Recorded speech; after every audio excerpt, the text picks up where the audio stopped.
All right. Welcome everyone who is listening here live or on playback. Please let us know if you're here.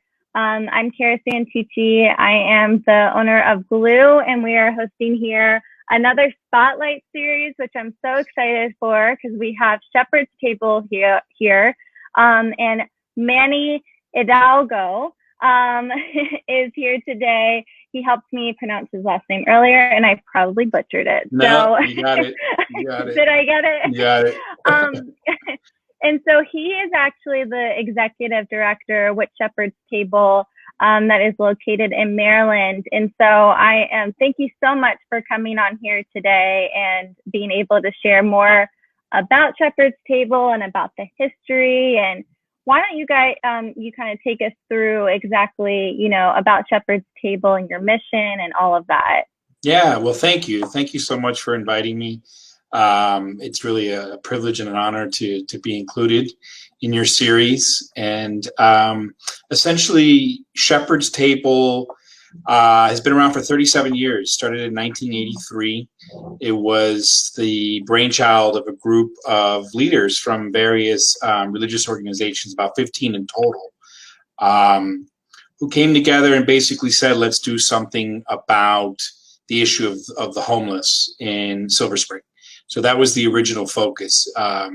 They had basically seen the number of homeless people increasing. You're talking about the early 80s when homelessness really was a huge problem in the whole greater Washington area. I know in DC in the late 80s, because I came to college here in the late 80s, there was about 50,000 homeless people just in the district alone. So I can only imagine how bad it was, even in the outskirts like Silver Spring. So it was a time when everybody was really trying to wrap their head around the fact that so many people were being left behind in the 80s. And the decision to do something about it, was to let's start with a meal.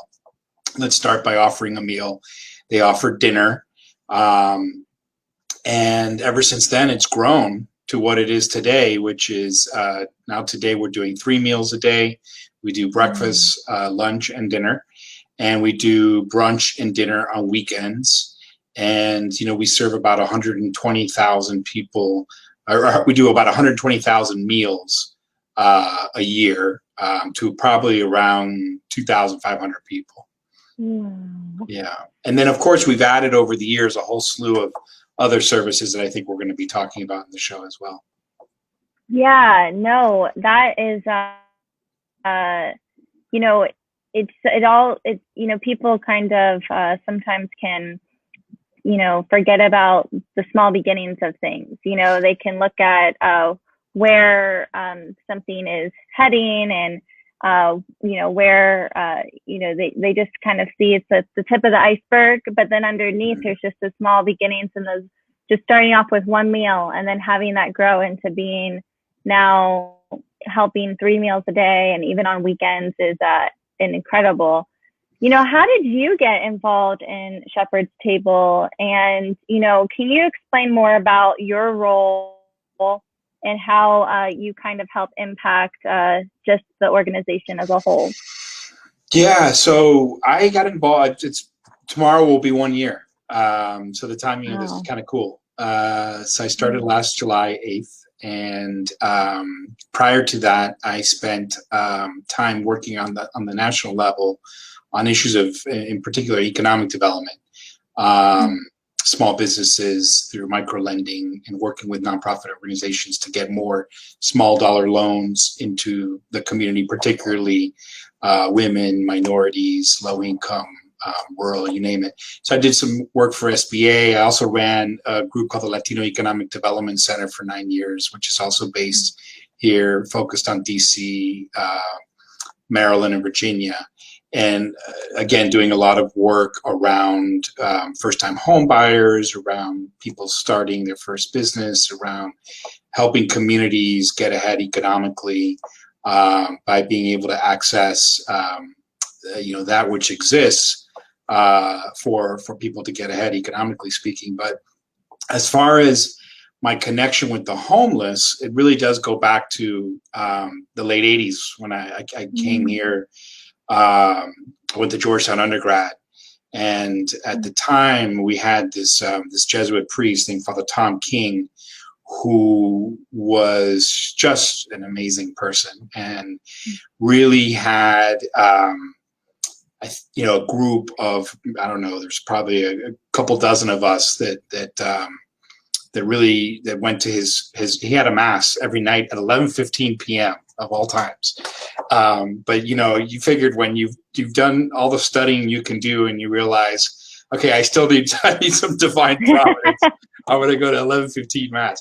And it was fascinating because in every single one of these masses, somehow he would work in the notion that not only that there are poor people out there, but there are people with the means to do something about it that are choosing not to. So I think he was really calling on us to do more than just be aware of these of issues of poverty and lack of access on a theoretical level, and getting people, encouraging students to get out into the community, to leave the little bubble of, the Georgetown hilltop, as they refer to it, and to get out there. And back in those times too, you only had to literally step 1 foot off campus and there were homeless people. And there were homeless people everywhere. And you literally would have to be blind, not to recognize that there was a huge problem. So one of the things Father King would do every year is we'd have a candlelight vigil for all the people that passed away in the homeless community. And then, and we would invite the homeless folks to come on campus. We would have this candlelight vigil, and then we would sleep outside together. And he felt like that was really important, that people, and this was in the dead of winter. I mean, he purposefully did this like February 15th. He did this, so that people could really feel the struggle of being outdoors. And it just left an incredible impression upon me. I ended up being part of something called the DC Student Homeless Coalition, that, and the whole idea was to educate more students and to advocate for changes at the, in policies to do something about, about the really the crisis level of homelessness that we were experiencing. So, I mean, back then it was really about getting food to people. It was about getting shelter, more shelters available. It was about preventing, at the time, like Metro Center had closed off all its gates. Actually, it wasn't just Metro Center. It was a number of metro stations. The homeless used to be allowed to go down and sleep. At least at night, they wouldn't be exposed, to direct wind and less exposure to the elements. And so Metro, without, warning anyone, just closed off everything. And so literally you had thousands of people who had nowhere to go. And that was sort of, what we were experiencing at the time. So, and then of course you had Mitch Schneider, who was a leader, a huge leader, nationally, but did his work here locally in DC with the Center for Creative Nonviolence. That had a huge impression on me as well. The work that they were at CCNV was doing to address homeless issues and really to address the underlying economic inequalities and just the systemic issues that create the type of disparity that at the time was like watching a cataclysmic disease. It's kind of like the COVID-19. I mean, COVID-19 in the 80s was homelessness. I mean, it was out of control. Wow. I think, and you probably know this in a sense that there is a misconception that Montgomery County doesn't experience much homelessness, being one of the wealthiest counties, in the nation. And they, there's a lot of different ways that people look at homelessness in this area. And I just would love for you to kind of touch on just the needs that we have in Montgomery County and just homelessness in general as it is in regards to what it is today. Because, like I said, people can listen to you and think, oh, well, that's also back then, and then, right. But there's so much that still needs to be done today. And so, and I even sometimes will be driving down the street and see people on the street that look around my age, and it breaks my heart because there's young people out there too. And so, can you kind of just touch on just homelessness in Montgomery County now in today's age? Yeah. So, I mean, even though we've made tremendous progress, since the times that I was mentioning, and in particular, the 8 years of the Obama administration, there was a heavy focus on what they call housing first. So it really was this issue of, when we find people who are struggling with homelessness, let's get them housed and then work on the other issues. Prior to that, it was very much about, oh, you want an apartment? Well, these are the things you have to do, to qualify. And you have to be, sober, and your mental health has to be, addressed, and you have to have a job, and you name it. So we had all these hurdles before the housing first movement. So that's improved things quite a bit. And now, there's definitely consensus around get people into homes, and then work on these other issues, like, having a job, and having access to food, and having healthcare, and you name it. However, the challenge was that in many ways the pie didn't grow. So the monies were switched to getting as many people housed as possible, but the monies were then taken away from shelters. And that's why you have huge problems in places like Los Angeles. Los Angeles is today where DC was in the late 80s. It's like tens of thousands of homeless people in Skid Row and beyond. And it's because so much of the money was diverted. So the challenge, of course, is to grow the pie by, not shortchanging yourself, on shelter, and focusing just on getting people housed. You really have to do both. That's the real challenge here. And like you said, you do see, young people, on the streets with the sign saying, we'll work for food. I mean, it's very common in Montgomery County, and just about every traffic light, if you're near any densely populated area, to see. And even sometimes I've even seen it out in like Darnestown. Some sections of Montgomery County, what I would at least expect to see somebody, with a sign saying, I'm homeless, please help. But you do see it throughout the entire county. It is a county-wide problem. We do know that there are, hundreds of homeless people in our county. We do know that there are areas where there are actual like tent cities. Often you can't see them because they're in the trees, unless you know where to look. And we do know that, like here in downtown Silver Spring, there still is a substantial homeless population. There's also a lot of people that are, I'll just tell you for Shepherd's Table. So we just did a point in time survey last year to find out exactly the people's situation, right? And so what we generally found was that about a third of the people that come here are housed. So their issue is actually food. They may have an apartment, or they may be living with someone, but they don't have access to nutritional food, nutritious food. And so they come here for the food. So that's about a third. We found that another third were temporarily homeless. So they were, couch surfing, or temporarily with a family member, or with a shelter or whatnot. But so they were basically, they had a roof over their head at night, but it wasn't their own roof. It was somebody else's. Right. And then you had another third that was street homeless, what we call street homeless. And that's folks that are just on the street, not at a shelter, not at a friend's house, sometimes in a car, but often just living on the streets. We still do have street homelessness. What the county has done a really good job is ending veteran homelessness. There's apparently less veteran homelessness than there's been ever. And so that's a huge victory because of the concerted effort to focus on veterans and making sure that veterans are not homeless. That's an area where the county's been quite successful. Also, families, getting families off the streets. There's been a lot of success. But I'll tell you where the biggest challenge is, and it's not surprising given the situations that we have in this country, is African American men over 50. So it's, You think about what this country's been through in terms of its racist past and its racist present, and it's not surprising that even though this county is only about 7% African American men, it's about 70% of the clients that come here for food and for shelter with Interfaith Works, which is also based here. So, that's a huge part of the problem. You can't talk about homelessness without talking about racism. Yeah. It's so interesting that you bring this up, because last week, or the week before last week, we had the foundation schools, and we interviewed them.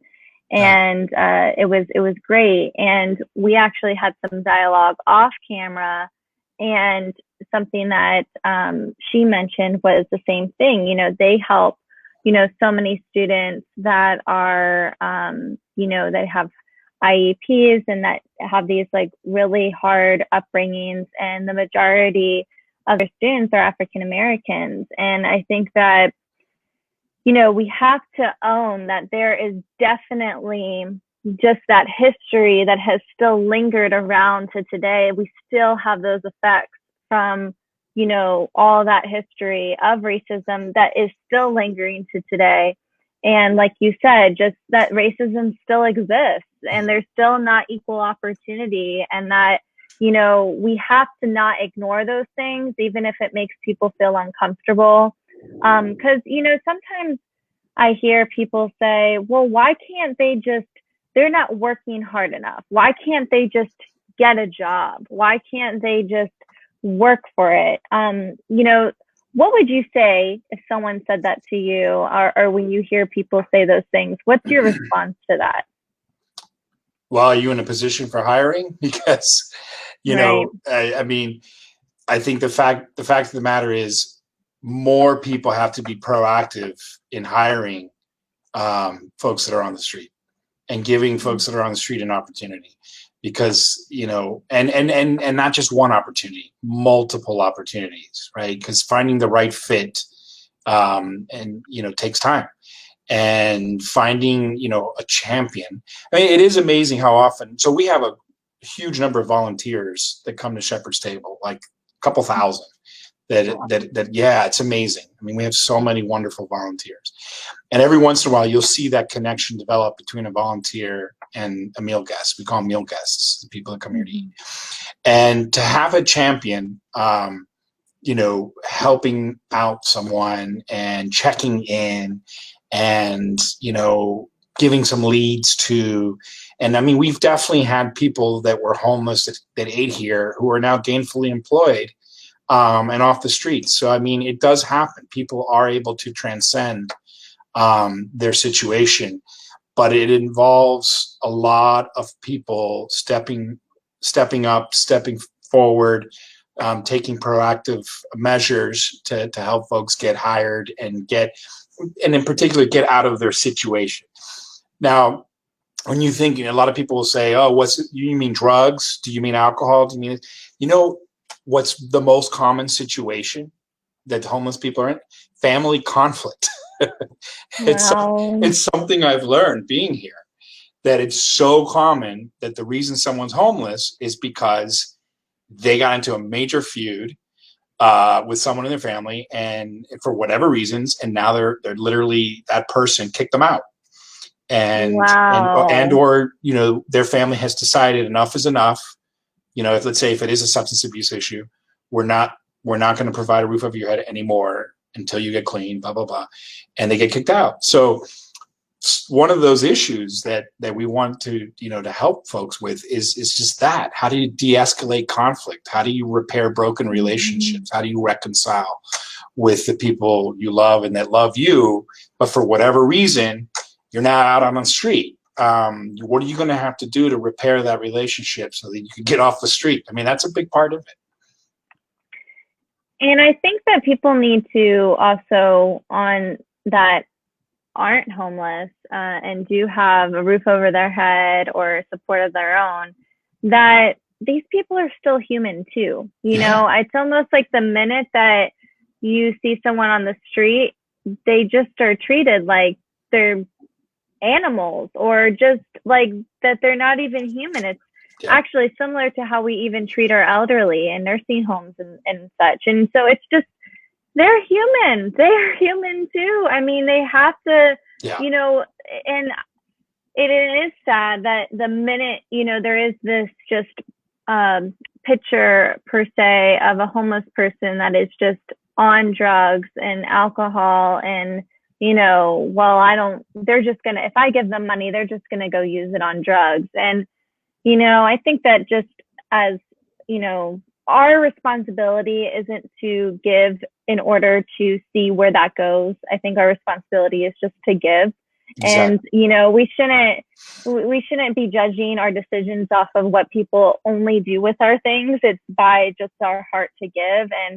And like what you said, it's going to educate a lot of people to know that is mostly family conflict. Because that's probably something that they would never even think of, because we have family conflict all the time. Like, oh, they go through that stuff too. Right. I thought they were just drug addicts and just didn't want to get a job, you know, and that's not always the case. And I actually have had conversations with, you know, people that were homeless, and I went into Wegmans one time and tried to get someone a job. And I'm like, why aren't you looking at his application? Like, this is an opportunity for you to help him. Like, right. He Being can do his anything. He's not going to care about what he does. He just needs a job. So it's like a matter of, let's just give them a chance. Let's just give that one chance. And so thank you for touching on those things, because it is something that I think people don't take the time as often, just because life gets busy and there's so many issues out there to really dive deep. But if someone were to take that extra step to kind of see this is really the population and how they can make a difference, is so helpful. And you guys do more than just, you know, help feed. You guys do offer a lot of different services as well. Can you touch on some of those additional services that you help with, just absolutely. kind of, you know, their journey? Yeah. So over time, you know, Shepherd's Table began to realize that, there are all these other underlying circumstances that are affecting people's ability to feed themselves. And so they opened up what's called a resource center. So we have this resource center that has 2 full-time dedicated staff and working with volunteers to provide mail service, which is a big deal. A lot of the homeless don't have a place to receive mail. So we provide mail service. We have like over 2,500 mail checks every year. Wow. So people checking on their mail and being able to stay in touch with social services and with their family sometimes, and with, you name it. I mean, having a mailbox is actually a really big deal. We also have, we do toiletries, blankets. We help with prescription medication. We also have an eye clinic. It's in fact the only eye clinic that is specifically for the homeless in the DMV. It's here at Shepherd's Table. And bus tokens, haircuts. Sometimes we'll arrange for a barber to come in and provide free haircuts. And then we have a clothes closet. So once a week, people come in and can get fully outfitted. And that's another service that we provide here as well. And then, of course, referrals. We have 2 other nonprofit providers in this building, Interfaith Works, and the other one is called Kelly Collaborative, which is a healthcare organization. So we're working in partnership with Interfaith Works and Kelly Collaborative. We're able to make sure that people get the healthcare they need, and in the case of Interfaith Works, the case management that they need. And also, Interfaith Works operates a shelter here. And the 4th floor of this building, Progress Place is the name of the building, is it's basically permanent supportive housing for about 21 individuals. Wow. So Progress Place, the idea that the county had was to build this building. It's a 4-story building that can address the whole gamut of needs that people experiencing homelessness have to deal with. And so by coming to Progress Place, they can have those needs met and get ahead. You know, partnerships are so important. You know, with Interfaith Works and the other partnerships that you have. And I know that just on your history, and that you guys have had just a lot of support from the county, Montgomery County specifically. It seems as though they have been able to kind of help with, you know, like you moved into a new facility provided by them. Can you explain more about that partnership that you have with the county and, their ongoing support with, just Shepherd's Table as a whole? Yeah, absolutely. So the relationship with the county has been absolutely critical. It's the county has a whole division called Services to End and Prevent Homelessness, and it's part of the Department of Health and Human Services, DHHS. So they operate what's called a continuum of care, which is, I think, about 20 to 30 different organizations, both nonprofit, private, and of course government, all working together collaboratively to address the issue of homelessness in the county. So it's a very comprehensive approach and multi-layered, multi-partnered, and they put real money into it, which I think is important because addressing these issues takes money. It takes it takes passion, it takes commitment, but at the end of the day, it also takes real money. So the county's been really good about dedicating funds, not just to help us run our programs and buy food and do what we do, but also the building. So we have a $1 a year lease, for an amazing facility that has a real state-of-the-art industrial-sized kitchen is what allows us to feed so many people. And then the offices for the resource center and admin. So it really is an incredibly important partnership. It would be extremely difficult to do this work without the partnership. And I think it's a real testament to the county and to county taxpayers to continue to make addressing people experiencing homelessness and making it a priority in this county. Yeah, and they always say, put the money where your mouth is. Yeah, put your money where your mouth is. And the other important thing to know is I mentioned the 600 figure, I think, as far as the number of people homeless, but a bigger number than that to remember is 80,000 people that are considered food insecure. Wow. So, a number of, like I mentioned earlier, a number of the folks that come here, actually have a job, have a house, and still can barely put food on the table. So they come here. So there is that larger issue of just poverty and the fact that we still have such extreme poverty despite such extreme wealth. Yeah. And you also have different partnerships that you list on your site, with Montgomery County Crisis Center and Montgomery County Coalition for the Homeless. How do those, partnerships come into play with Shepherd's Table as well? Yeah, so those are two prime examples of organizations that we can turn to get people sheltered, to get people the mental health care they need.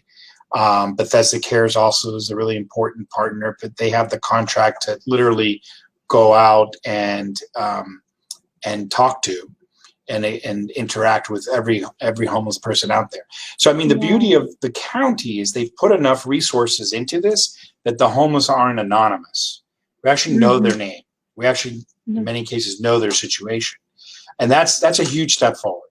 A community that actually puts together the type of team that can make sure that no one is out there, anonymously. I mean, that's the part that I remember, and Mitch Schneider used to say that all the time, that the worst thing you could do to a homeless person is ignore them, is to pretend like they're not there, is to treat them like they're invisible.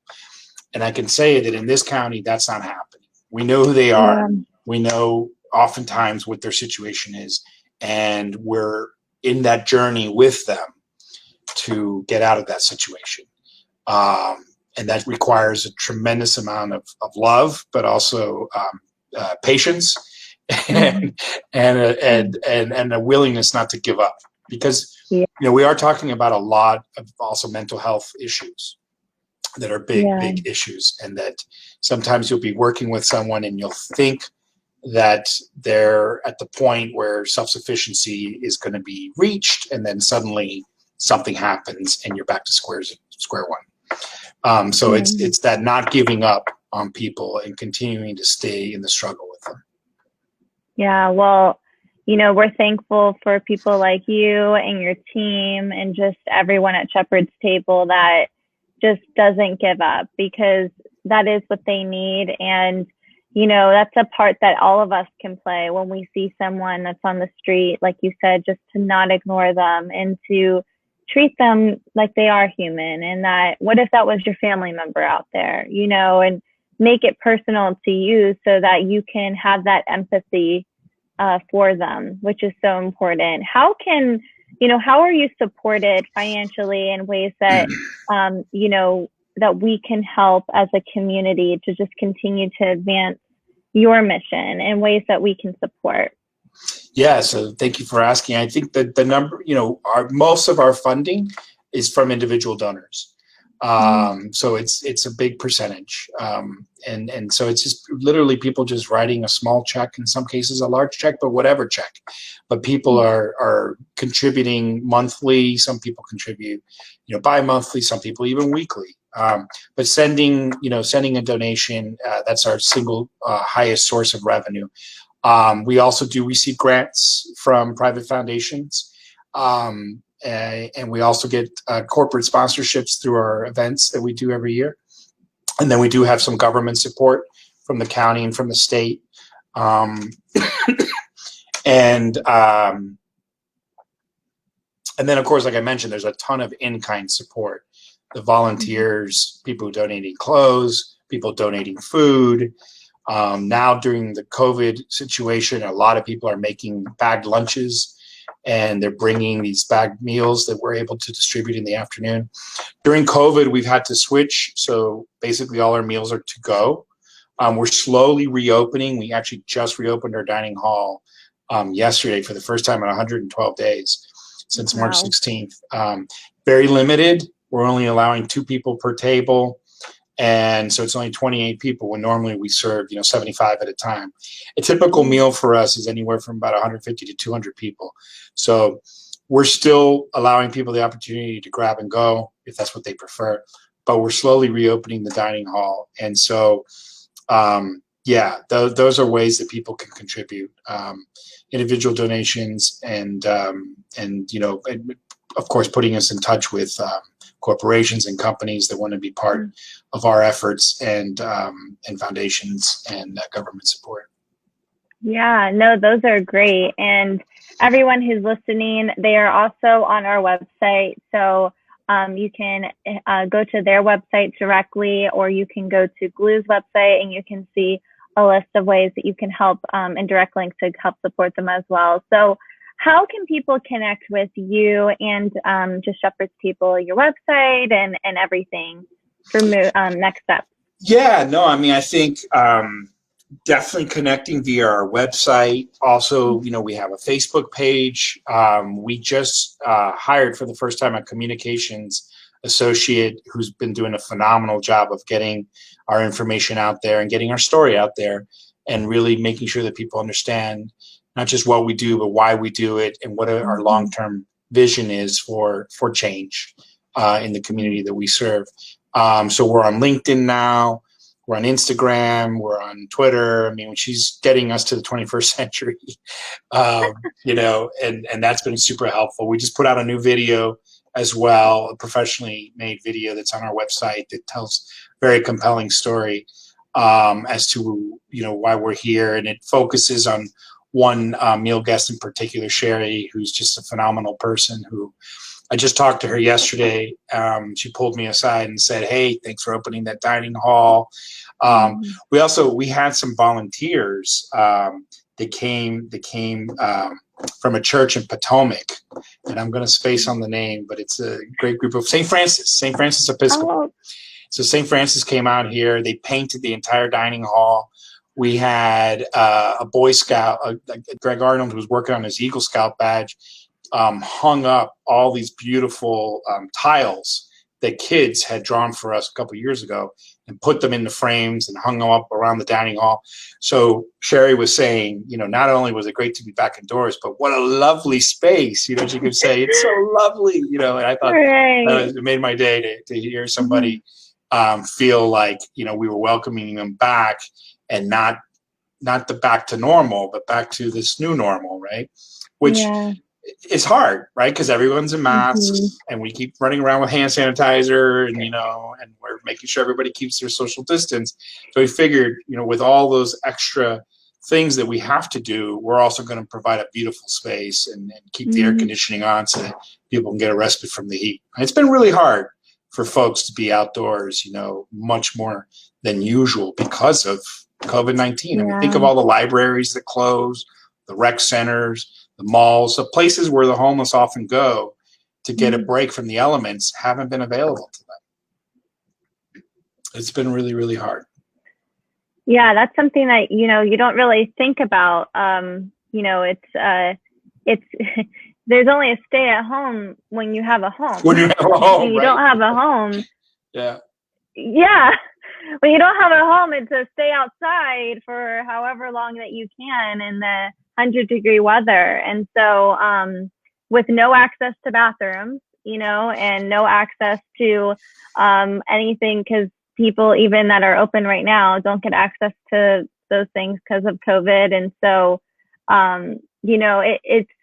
it's a time now where we really need to partner together and continue to help advance each other's missions so that we can continue to make a difference. And I just want to say thank you so much for taking the time to come on here and to talk about Shepherd's Table, because you guys are such an important organization to our county, and are making such great strides and getting us, even if it's just one step at a time, one person at a time, you're making such a huge impact for getting us strides to really help combat homelessness and even deeper issues than just that. And so thank you so much for coming on here. And is there anything that you want to touch on that we haven't touched on already?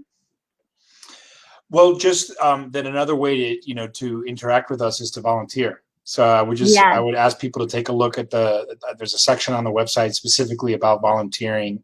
We could totally use your help in the kitchen, in the resource center. And, it's an incredible way to connect with people in greatest need, is to actually be of service, directly of service, and in relationship with the people that have these great needs. So I would encourage people to take a look at that and see if you can come in. Whether it's one time, 2 times, 3 times. I mean, we have some people that come, every week and have been doing it for over a decade. Wow. So, and they will all tell you Wow. that it's a life-changing experience to be able to do this work. Well, we will be doing a recap post, and I will make sure that all of that is included in ways and direct links so people can help support to volunteer, because I'm actually even excited to help volunteer very soon. So thank you so much for coming on here today, Manny. And thank you everyone who took the time to listen in today or to watch us live. I hope that you all have a wonderful weekend, and we'll see you next Thursday. Thank you. Take care.